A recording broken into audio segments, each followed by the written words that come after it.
Bismillahirrahmanirrahim. Assalamualaikum warahmatullahi wabarakatuh. Surah Abasa merupakan salah satu surah yang mulia di dalam Al-Quran, menempati urutan ke-80 dan terletak pada juz ke-30.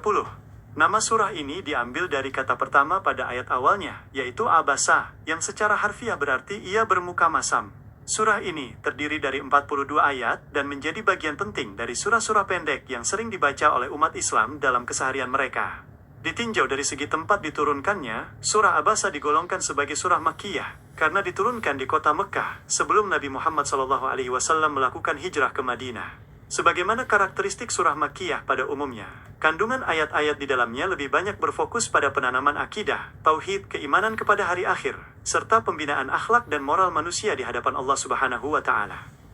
Secara garis besar, latar belakang diturunkannya surah ini berkaitan dengan peristiwa ketika Nabi Muhammad SAW tengah berdakwah kepada para pemuka kaum Quraisy dengan harapan mereka mendapat hidayah.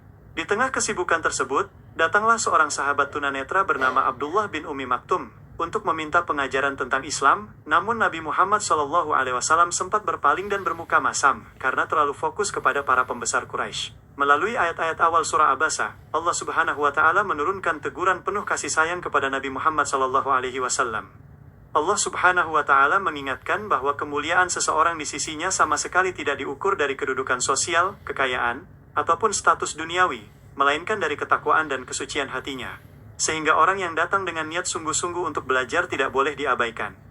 Selain kisah tersebut, bagian selanjutnya dari surah ini mengajak manusia untuk merenungkan betapa besar nikmat dan kekuasaan Allah Subhanahu wa Ta'ala melalui proses penciptaan diri mereka sendiri. Allah Subhanahu wa Ta'ala menegaskan bahwa manusia diciptakan dari setetes mani, yang kemudian ditentukan kadar penciptaannya, dimudahkan jalannya ketika keluar dari rahim ibu, dan diatur seluruh siklus kehidupannya, hingga akhirnya dikebumikan di dalam kubur. Tidak hanya berhenti pada penciptaan manusia, surah ini juga mengarahkan perhatian kita kepada sumber-sumber kehidupan yang ada di bumi, seperti makanan dan tumbuh-tumbuhan. Allah Subhanahu wa Ta'ala menjelaskan bagaimana Dia menurunkan air hujan dari langit, membelah bumi dengan sebaik-baiknya, lalu menumbuhkan biji-bijian, buah anggur, sayuran, zaitun, pohon kurma, serta kebun-kebun yang lebat untuk mencukupi kebutuhan manusia dan hewan ternak. Menjelang akhir uraiannya, surah Abasa menggambarkan kedahsyatan hari kiamat ketika tiupan sangkakala yang memekakkan telinga menggema, membuat setiap manusia lari menyelamatkan diri dari saudara, ibu, bapak, istri dan anak-anaknya karena kesibukan nasib masing-masing.